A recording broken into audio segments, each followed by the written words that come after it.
Oke, sekarang saya akan jelaskan tentang hal yang sedikit ilmiah ya tentang pernapasan. Karena sejatinya kita itu setiap manusia itu punya dua jenis pernafasan yang terjadi di dalam dirinya, dalam tubuh kita. Pernapasan yang pertama itu adalah pernapasan paru-paru.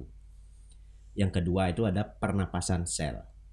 Jadi di video ini akan saya jelaskan tentang pernapasan paru-paru karena ini salah satu yang benar-benar penting dan termasuk di dalam metode advance nanti di dalam Anggit Prana ini. Untuk yang advance kita harus tahu tentang pernapasan paru-paru karena ada 3 hal nanti, ada jantung, paru-paru, dan otak. Ini kalau dalam sastra di Bali disebutkan sabda, bayu, dan idep, seperti itu. Jadi bolehlah untuk menambah pengetahuan saya jelaskan bagaimana sistem pernapasan. Bernapas ini sumber kehidupan utama, itu masalahnya. Jadi setiap hari kita menghirup dan menghembuskan napas itu kira-kira ya rata-rata itu 20.000 kali. Untuk ini tujuannya adalah untuk memastikan bahwa tubuh kita menyerap oksigen yang cukup. Jadi oksigen ini O2 ini dikirim melalui paru-paru kita, ditangkap oksigen dalam udara, dari udara itu ditangkap oleh alveoli di paru-paru kita, kemudian dimasukkan ke dalam darah gitu istilahnya. Nah, darah ini yang membawa melalui serat-serat kapilernya ke bagian otak utamanya ya, ke bagian otak utama, dan juga ke seluruh bagian serabut kapiler kita. Nah, dialirkan ke seluruh bagian tubuh kita. Nah, kemudian karbon dioksida ini diserap oleh darah, dibawa ke paru-paru dan dilepaskan kembali. Nah, kita menghembuskan nafas. Menghembuskan nafas itu adalah mengeluarkan karbon dioksida yang berlebih. Tubuh kita tetap memerlukan karbon dioksida, tetapi yang berlebih itu dibuang. Seperti itu. Paru-paru kita ini memiliki struktur yang hierarkis ya. Ada 2 bagian di sini. Paru-paru kita ada 2 bagian, ada yang di kiri, ada yang di kanan. Ya. Yang di kiri ini lebih kecil, kenapa? Karena ada jantung di sana.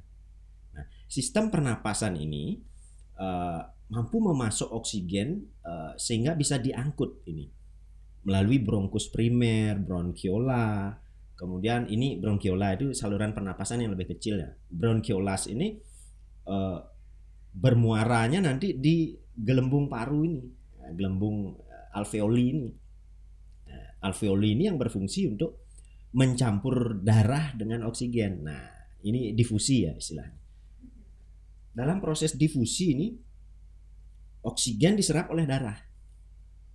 Kemudian O2 itu dia dilarutkan. Istilahnya dari darah ini keluar melalui paru-parunya, ada porinya.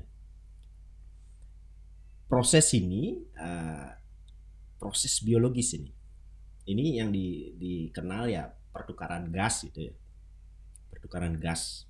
Nah, setelah pertukaran ini, darah yang sudah kaya oksigen ini, yang sudah didifusi dengan oksigen ini, nah kemudian diangkut memasuki otak, ke sel otak, dan ke seluruh sel tubuh. Agak sulit ya. Jadi nah di video berikut saya coba gambarkan dengan animasi. Oke. Pada manusia, organ utama yang bertanggung jawab untuk respirasi ada di rongga dada.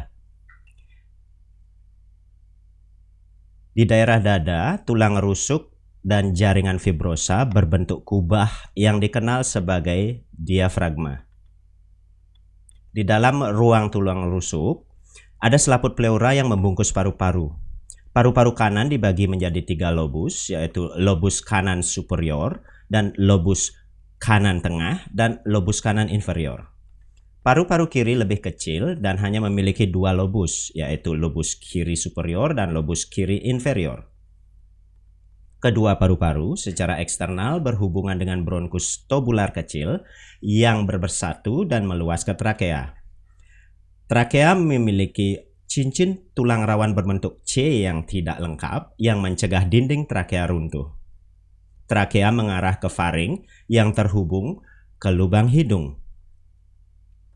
Saat kita menghirup udara, molekul oksigen memasuki lubang hidung dan bergerak ke bawah melalui faring dan trakea, yang kemudian akhirnya mencapai bronkus. Dari setiap bronkus, oksigen mengalir ke paru-paru. Di dalam paru-paru, bronkus bercabang berulang kali untuk membentuk bronchiolus. Oksigen mengalir melalui bronchiolus ini dan mencapai alveoli, yang masing-masing dikelilingi oleh jaringan kapiler. Pada setiap bagian alveolus, ada banyak ruang alveolar yang memiliki pori-porinya masing-masing. Darah yang mengandung sel darah merah terlihat mengalir melalui kapiler.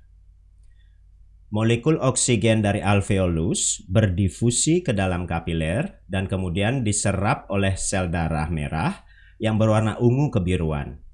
Hal ini menyebabkan oksigenasi sel darah merah dan terjadi transisi warna dari ungu kebiruan menjadi merah.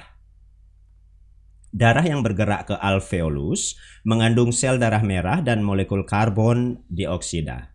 Molekul ini dilepaskan ke dalam alveolus yang dikumpulkan karbon dioksida di ruang alveolar.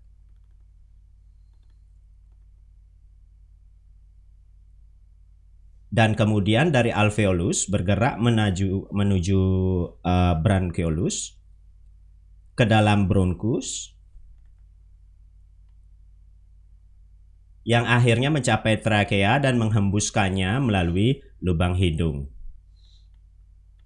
Jadi proses menarik udara yang kaya oksigen ini disebut inhalasi. Setelah kontraksi otot diafragma, paru-paru mengembang dan udara mengalir keluar sehingga mengakibatkan alveoli mengembang. Saat menghembuskan nafas, diafragma bergerak ke atas dan paru-paru berkontraksi sehingga alveoli mengempis, menyebabkan udara dipaksa untuk keluar. Udara yang dihembuskan ini banyak mengandung karbon dioksida.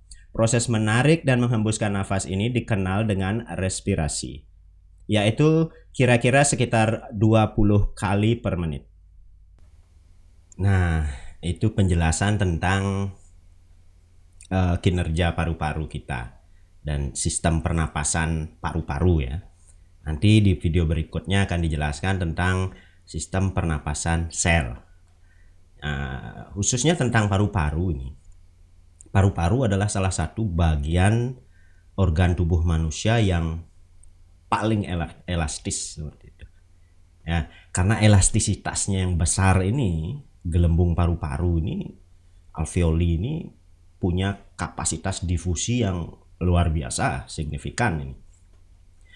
Oleh karena itu yang disebut permukaan difusi itu adalah di mana tempat pertukaran oksigen dan karbon dioksida itu terjadi di alveoli tadi itu.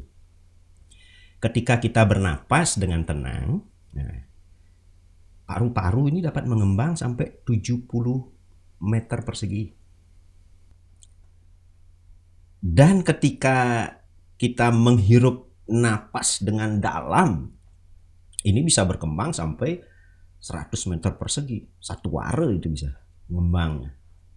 Nah, teknik pernapasan Anggit Prana ini dirancang untuk dapat mencapai permukaan difusi yang paling besar. Nah, dengan mempraktikkan teknik pernapasan Anggit Prana ini, Anda bisa mempengaruhi rasio antara oksigen dan karbon dioksida dalam darah ini dengan sangat signifikan. Manfaatnya luar biasa nanti. Jadi itu untuk pernapasan paru-paru. Kita lanjut ke video berikutnya.